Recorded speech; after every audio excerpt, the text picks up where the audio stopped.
네, 정치권 이슈 짚어보겠습니다. 국민의힘 성일종 의원, 민주당 전재수 의원 나오셨습니다. 어서 오십시오. 네, 반갑습니다. 네, 오늘 첫 번째 주제 일본의 원전 오염수 방류 얘기입니다. 오늘 오전에 일본 정부가 오염수 방류 일정을 확정했습니다. 모레, 그러니까 24일부터 바다로 이 오염수를 흘려보내기로 했습니다. 동일본 대지진 이후 13년 만입니다. 지금까지 과정을 화면으로 한번 정리했습니다. 네, 일본 동쪽 도호쿠 지역에서 지진이 발생한 건 지난 2011년 3월이었습니다. 지금 보시는 화면입니다. 진도가 무려 9.1에 달했습니다. 대지진이었습니다. 사망자 수는 18,000명에 이르렀습니다. 후쿠시마 현에 있던 제1원전에서 폭발 사고도 있었습니다. 이후 빗물과 지하수 등이 유입돼서 방사성 물질 오염수가 발생했습니다. 2년 뒤 원전 운영 주체인 도쿄전력이 오염수 정화 처리 장치 많이 들어보셨을 겁니다. 알프스 시운전을 처음 개시했습니다. 2016년에는 전문가 회의에서 이 오염수를 해양에 방류하는 게 필요하다는 의견이 처음으로 나왔습니다. 이때부터 오염수 방류에 대한 논의가 공식화됐고요. 5년 뒤 일본 정부가 원전 오염수를 바다에 방류하기로 공식적으로 결정했습니다. 安全性を確保し政府を挙げて風評対策を徹底することを前提に海洋放出が現実的と判断し 네. 이때 우리 정부와 지자체는 즉각 반응을 내놨습니다. 당시 문재인 대통령은 일본 정부의 방류와 관련해서 우려를 표명했고 지자체는 국제해양법재판소에 제소를 추진하겠다는 입장을 잇따라 내놓기도 했습니다. 하지만 한일 관계가 얼어붙어 있는 데다 국제법상 한계도 있어서 상황이 반전될 만한 해법이 나오진 않았습니다. 이후 윤석열 정부가 출범한 뒤에는 기류가 다소 바뀌었습니다. 지난 5월 한일 정상회담에서 양국 정상은 일본 원전 등의 한국 시찰단을 파견하기로 공식 합의했고요. 전문가 등 21명으로 구성된 시찰단이 현장을 살펴봤습니다. 이어 지난달이죠. 7월에는 국제원자력기구 IAEA에서 일본 도쿄전력이 낸 오염수 방류 계획이 국제 기준에 부합한다는 최종 보고서를 공식 발표했습니다. 며칠 전 미국 캠프 데이비드에서 한미일 정상회담이 마무리된 직후 기시다 총리가 후쿠시마 현을 방문해서 오염수 방류 설비를 처음으로 시찰했습니다. 그리고 오늘 일본 정부가 강요 회의에서 오염수 방류 시기를 모레인 24일로 공식 결정했습니다. 이 과정, 일본 후쿠시마 원전 사고가 발생한 지 13년 만의 일입니다. 네, 지금까지 과정을 하나하나 정리를 했고요. 우리나라에 주는 영향이 있을 수밖에 없기 때문에 정치권에서도 논란이 많고 공방이 많았던 사안입니다. 일단 야당에 먼저 여쭤보겠습니다. 일본 정부나 우리 정부가 지금 충분히 준비가 돼 있습니까? 준비가 돼 있으면 대한민국 국민 80%가 넘는 우리 국민들께서 걱정을 하시겠습니까? 어제 기시다 일본 총리가 일본의 어업인들을 만났지 않습니까? 일본의 어업인들이 어제 기시다 총리 면전에다 대고 뭐라고 이야기했습니까? 후쿠시마 방사능 오염수 절대 방류 안 된다. 여전히 반대한다. 라는 입장을 일본 어민들도 지금 밝히고 있는 거 아닙니까? 그렇기 때문에 충분치 못하다. 안전에 대한 충분치 못한 상황에서 방류를 결정을 하게 된 것이고 저는 그래도 일말의 희망이 있었습니다. 네. 왜냐하면 이웃 국가들 또 태평양 도서 13개 국가들, 또 중국, 독일, 그다음에 많은 환경단체, 특히 일본의 어민들이 극렬하게 반대를 하고 있고 2015년도 당시에 일본 정부가 일본 어업인들에게 약속한 게 있습니다. 네. 당신들과 협의 없이 일방적으로 당신들이 함에도 불구하고 이 오염수를 후쿠시마 앞바다에 방류하는 일은 없을 거다라고 일본 정부가 2015년도에 일본 어업인들과 약속한 것이 있습니다. 네. 근데 결국은 약속 저버린 거 아닙니까? 저는 일본이 끝끝내 이웃 나라와 주변 국가들 그리고 온 인류를 위험에 빠뜨릴 수 있는 그럴 가능성이 있는 후쿠시마 핵 오염수를 태평양 바다에 방류하는구나라는 절망적인 이제 상황을 이제 맞닥뜨리고 있는 것이고요. 이건 일본이 이전에 전쟁 범죄 국가였지 않습니까? 예. 하나 더 이제 전쟁 범죄 국가를 넘어서서 또 다시 전 세계 민폐 국가로 등극하는 그런 하나의 과정이 아닌가 이렇게 생각을 합니다. 강력하게 규탄합니다. 예, 의원님. 아까 우리 김영수 앵커께서 쭉 다 이렇게 읽으시던데 지금 윤석열 정부가 이거 찬성하는 거 아닙니다. 문재인 정부에서 강경화 장관과 정의용 장관이 국회에 나와서 다 답변했던 것들이 있어요. 네. 국제법과 기준에 맞으면 우리가 동의하지 않을 수 없다는 말을 하고 네. 또 일본이 주권 국가로서 주권 국가의 영토 내에서 이루어지는 것을 어찌할 수가 우리가 제어할 수가 없다 그랬거든요. 네. 이거 같은 경우는 우리 정부가 반대한다는 걸 일본도 다 알고 있는 사실이고요. 분명히 말씀드리지만 우리도 반대하지만 국제법과 또 기준치에 맞는 이러한 기준을 내놨기 때문에 우리가 마냥 이것을 그냥 반대만 계속해서 할 수만은 없는 거 아니겠습니까? 예. 이런 부분을 국민들께서 아실 거라고 생각을 하고 우리 전 의원님 뭐 야당이시기 때문에 충분히 강하게 얘기하실 수 있다고 생각을 하고 또 저도 충분히 이해를 합니다. 네. 지금 일본 어민들 얘기를 했는데 일본 어민들이 이거 방류하는 거 반대하는 거 맞습니다. 그렇지만 또 이분들이 뭐라고 그랬냐면 정확하게 뒷부분을 빼신 것 같았어요. 안전성에 대해서 과학적인 이해는 깊어졌다 그랬거든요.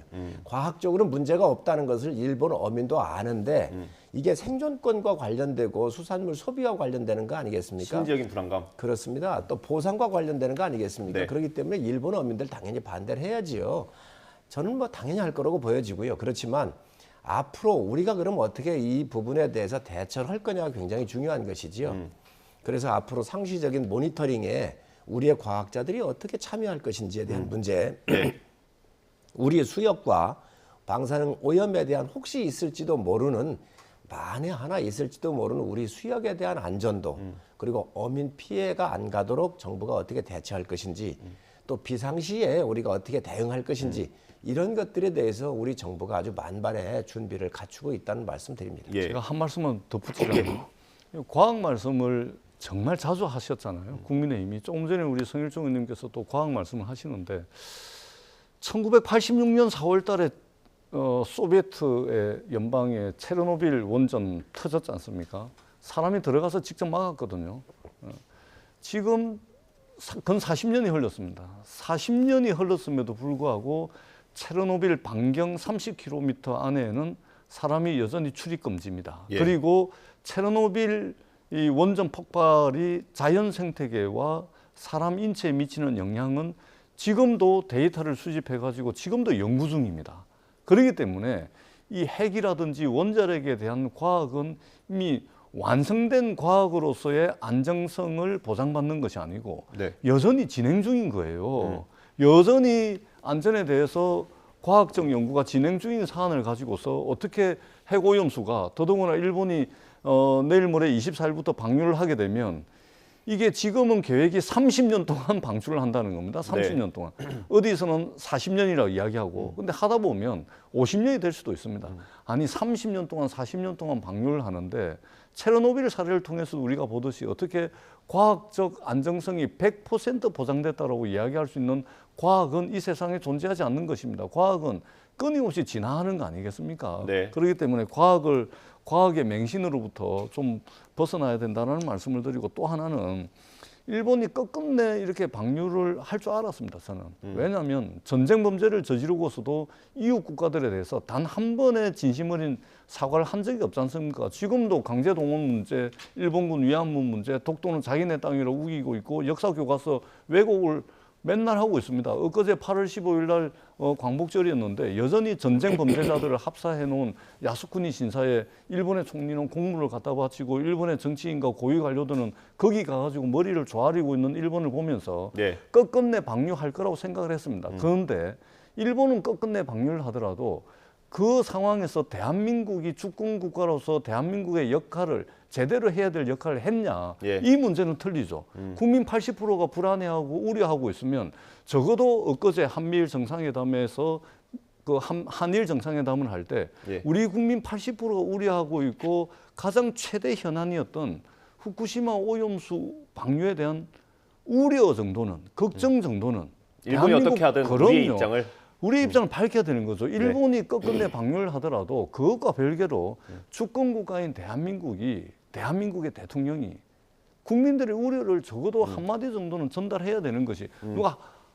사실은 항의를 해야 되는데 네. 윤석열 대통령께서 항의를 하라는 것은 너무 큰 기대일 수 있기 때문에 네. 적어도 그런 우려를 전달하는 것이 주권 국가로서의 자존심에 예. 부합하는 것이겠죠. 예. 그런 측면에서 정말로 이거는 백발천발 양보하더라도 정말 대한민국 국민들의 자존심에 다시 한번 생채기를 낸 그런 일이 아닐 수 없다라는 말씀을 드립니다. 그 대통령 예. 체르노빌하고 일본의 후쿠시마하고는 완전히 상황이 틀리지요. 그걸 지금 갖다가 이렇게 체르노빌 같은 경우는 사람의 잘못 이 작동을 해가지고 나온 문제잖아요. 그렇기 네. 때문에 이것을 덮은 것이고요.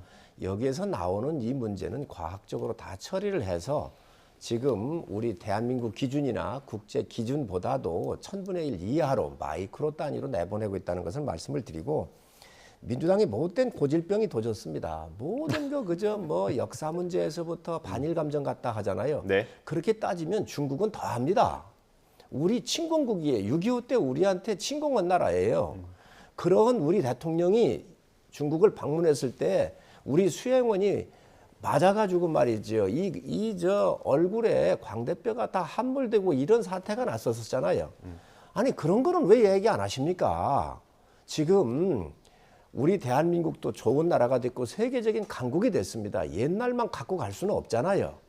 일본의 과거사를 따진다고 한다면 중국의 과거사도 따져야지요. 네. 지금 저는 이러한 과학적 문제를 이렇게 괴담으로 끌고 오고 또 역사 문제를 끌어다 붙여서 이 반일 감정에 불을 붙여가지고 이득을 보겠다라고는 민주당의 속셈을 전혀 이해할 수가 없습니다. 과학의 문제는 과학의 문제로 풀고 역사 문제는 또 역사 문제대로 풀어야 되겠지요.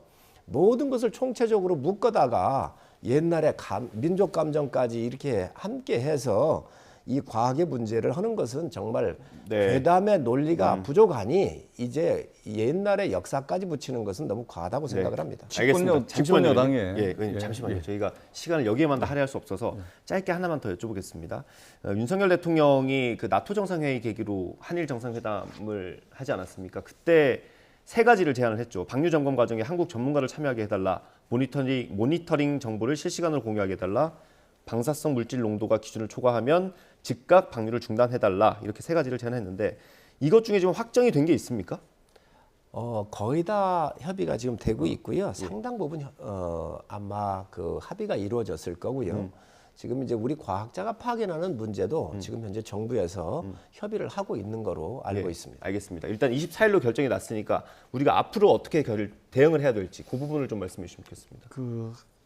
굉장히 이게 중차대한 문제에 저희들이 맞닥뜨렸습니다. 사실은 이게 이제 정부가 대응을 하고 정부가 예를 들면 지금 비상 상황이거든요. 그렇기 때문에 이 상황에 맞는 매뉴얼을 가지고서 정부가 좀 발빠르게 대응을 해야 되는데 사실은 방임을 하고 있는 겁니다. 그렇기 때문에 이 정부에 과연 무엇을 기대할 수 있을지 우려스럽다는 말씀을 드리고 조금 전에 우리 앵커님께서 말씀을 하셨듯이 전문가 참여 일본이 아무런 대꾸도 없습니다. 모니터링 실시간으로 모니터링 되는 것을 자료를 공유해달라. 이것도 대답이 없습니다. 그리고 방사능 물질이 기준치 이상이 나오게 되면 적극적으로 통보하고 방류를 중단하는 것.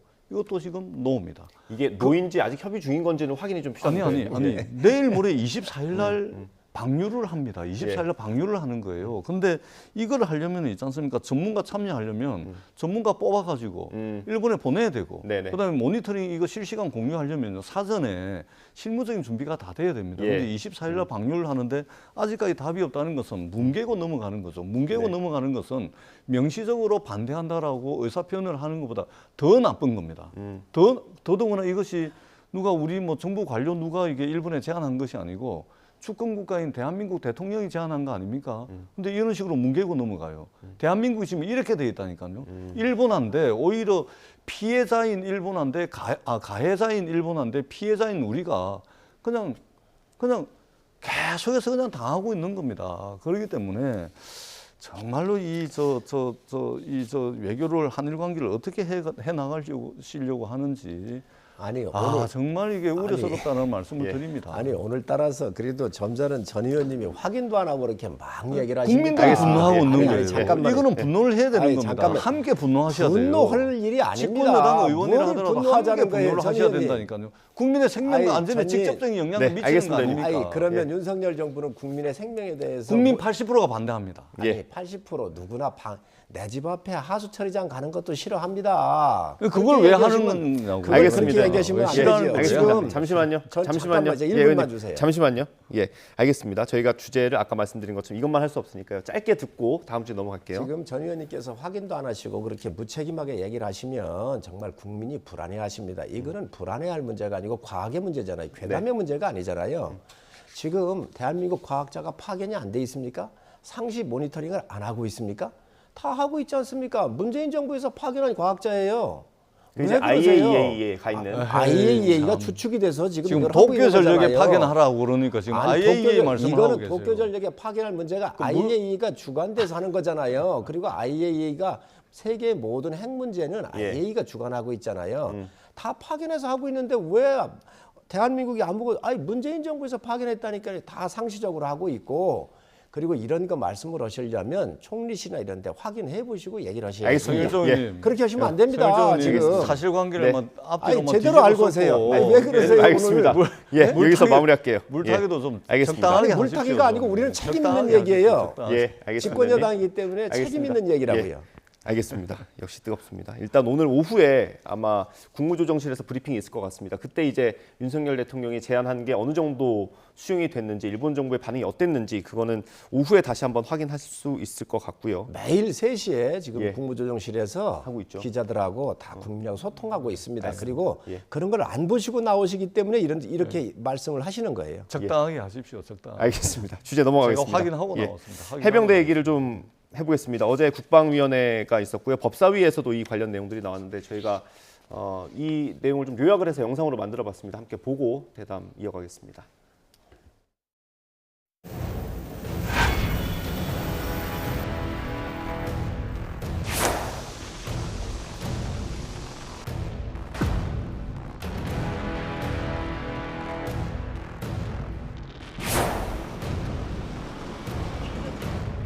아니, 그 결제할 때도 확신이 있어서 한 것은 아니었지만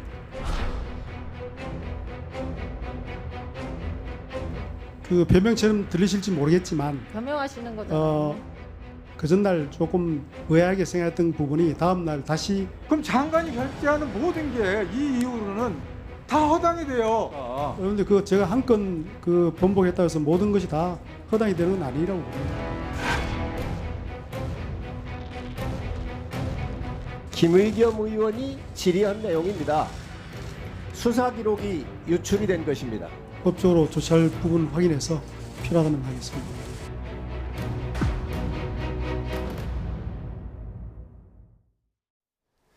네, 영상에서 보신 대로 성일종 의원님은 국방위원이시고요. 뭐 방송에서 밝혀도 되는지 모르겠습니다. 의원님께서는 해병대 네. 나오셨다고 해서 알고 있습니다. 다. 아 그렇습니까? 예, 예. 알겠습니다. 한 마디씩 먼저 들어보겠습니다. 어떻습니까? 이번 의혹이 지금 외압 의혹까지 번진 상황입니다. 분명 이제 세 가지로 하나를 정리를 하면 되지 않겠어요? 안보실에 개입이 있었느냐 없었느냐 이 문제가 하나의 쟁점이고요. 두 번째 문제는 지금 이 장관이 경찰로 이송하게 돼 있어요. 사망 사고에 대해서는 법으로 네. 군이 그동안 은폐하거나 또 축소한 것도 있었잖아요. 그래서 네. 이걸 막기 위해서 법을 개정을 해가지고 사망 사고에 대해서는 성비 사건 같은 경우는 우리 경찰로 가가지고 경찰에서 그 원인을 밝히도록 되어 있고요. 네.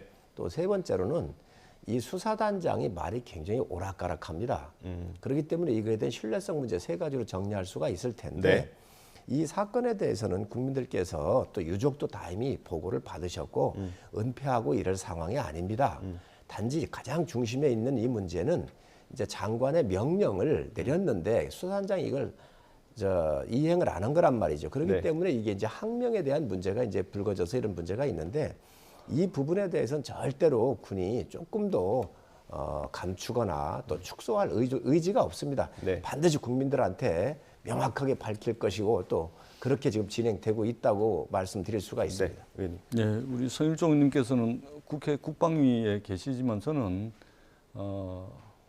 해병대 1사단에서 제대를 했습니다. 예. 해병대 병장으로 사병으로 제대를 했기 때문에 이 사건에 누구보다도 관심이 많고 이 관심을 가지고서 보고 있습니다.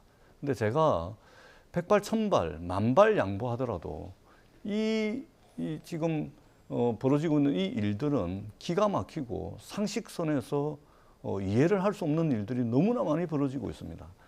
해병대는 우리 국민들께서 알고 계시다시피 강한 군대입니다. 매우 강한 군대입니다. 그리고 이 강한 군대는 고되고 혹독한 훈련을 통해서 강한 해병대가 된 것이고 그러다 보니까 함께 가혹하고 혹독한 힘든 고된 훈련을 함께 하다 보니까 전우회가 그 어떤 군대보다도 전우회가 아주 깊고 끈끈합니다. 네. 그런 전우회로 똘똘 뭉친 해병대가 대민 지원을 나가가지고 말도 안 되는 조끼 나눠줬으면 당연히 매뉴얼대로 했으면 안전장치 다 했으면 안전조치 했으면은 그 강한 해병대원이 말도 안 되는 이유로 안타까운 죽음을 맞이하지 않았을 텐데 말도 안 되는 조치를 통해 가지고 안타까운 해병대원이 말하자면 안타까운 죽음을 당한 겁니다. 여기에 대해서 해병대 정신으로 철저하게 사건의 진상을 파악했던 수사단장이 수사보고서가 어느 날 항명문건으로 둔갑을 합니다. 네. 그리고 해병대 사령관, 해군 참모총장, 국방부 장관이 하루 이틀 사이에 수사보고서 전부 결제 다 해가지고 경찰로 넘기게끔 돼 있는데 어느 날 갑자기 그게 뒤집어 엎어지고 어느 날 갑자기 혐의가 있었던 사람이 혐의에서 다 빠져버립니다. 외압이죠. 수사단장의 진술이 오락가락한다고 말씀하시는데 이 해병대 수사단장은 처음부터 끝까지 외압이 있었다라고 주장을 하고 있고 그러한 정황 증거들이 계속해서 나타나고 있는 겁니다. 저는 강한 군대인 해병대를 흔들지 마시라. 집권 여당이. 군대를 흔들지 마시라라는 말씀을 드리고 철저하게 이 부분은 경찰, 군 믿을 수 없습니다.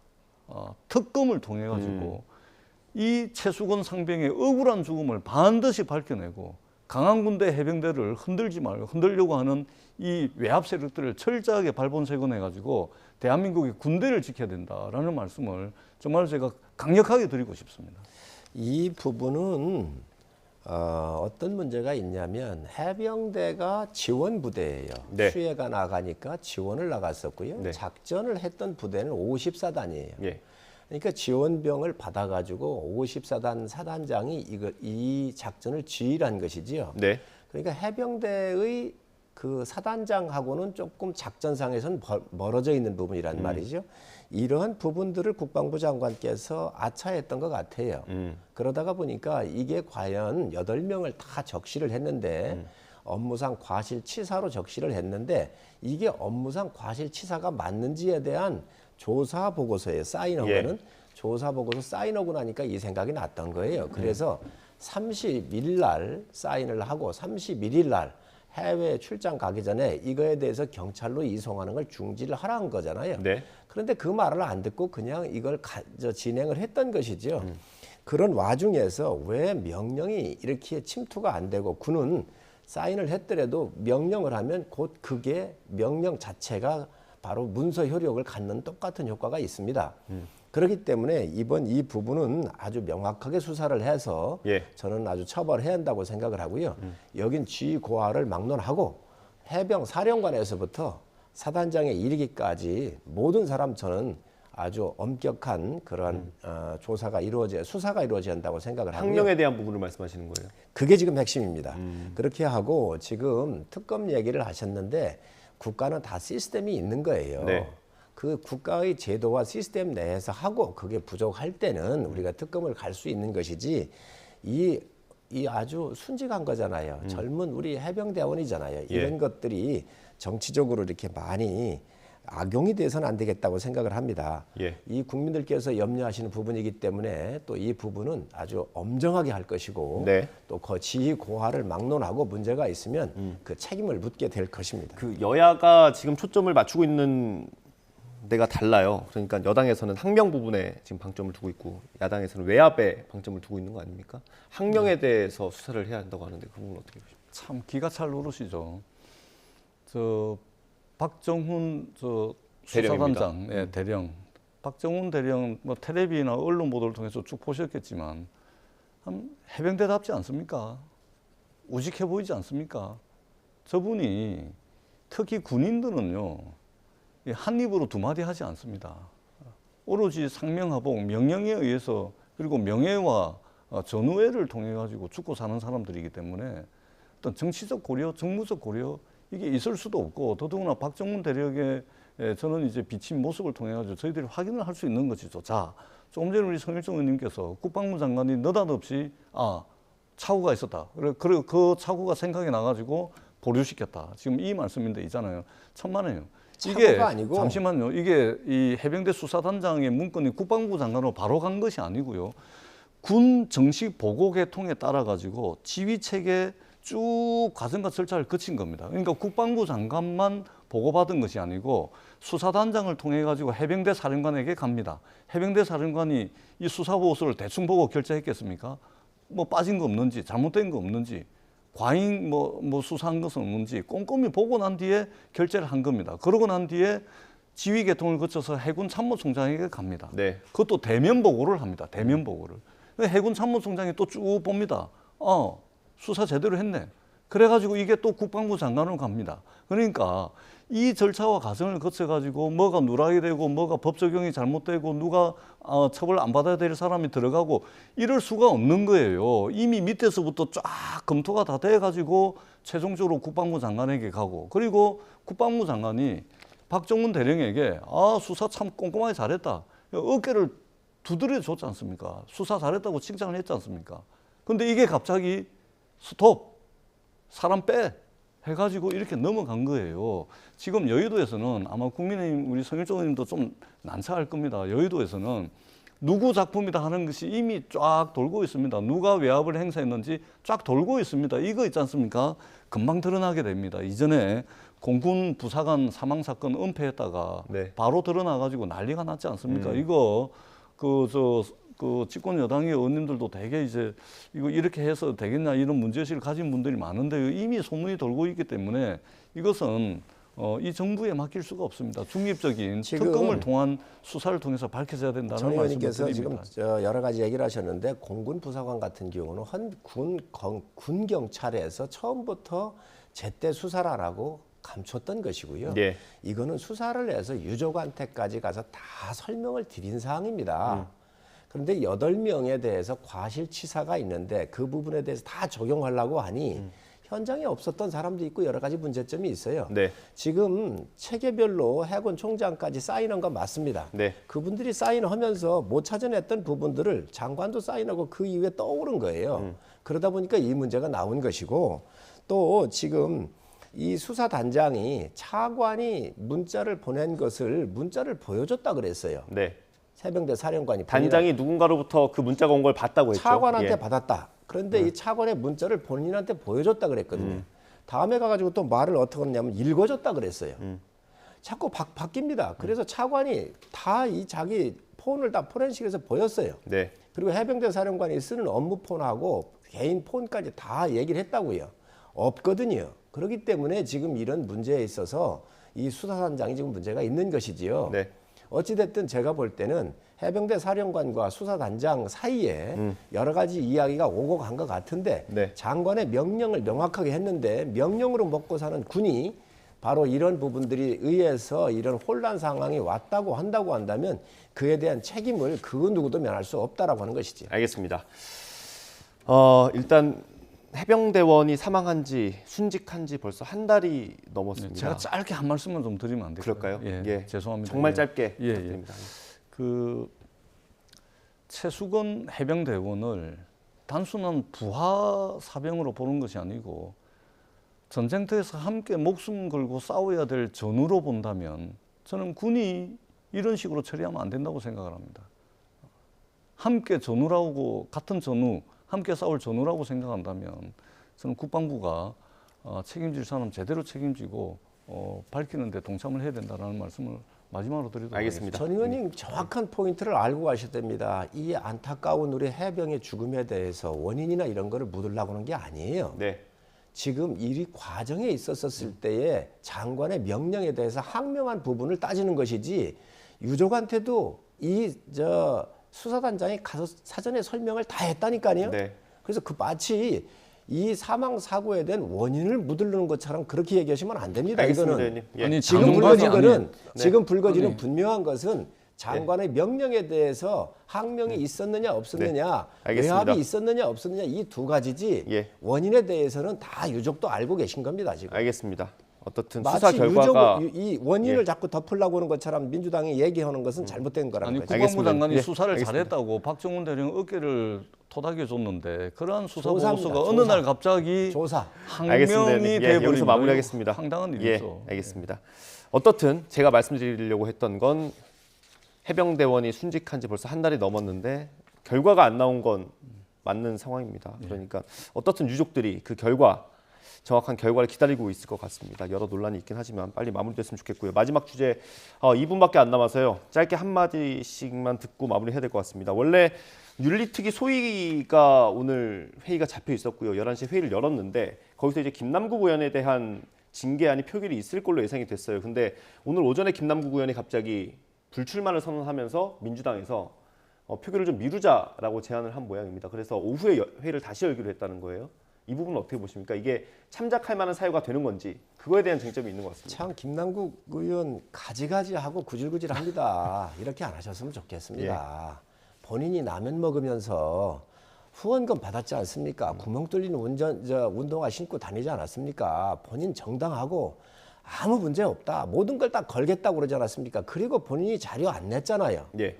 그러고 나서 이제 국민 여론이 비등해가지고 이게 심각해지니까 이제는 다음 불출마하겠다고 그러면서 이번 국회의원 임기까지 있게 해달라는 일을 읍소하는 것 같은데 그리 하지 마시고 당당하게 하셨으면 좋겠습니다. 그리고 국회 윤리특위도 이런 부분에 대해서 정말 엄정하게 했으면 좋겠습니다. 예. 의원님 마지막 1분 얘기 들어보겠습니다. 예, 성일종 의원님 더 하실 말씀 없으십니까? 나머지 1분을 좀 채워달라고 부탁드릴까요?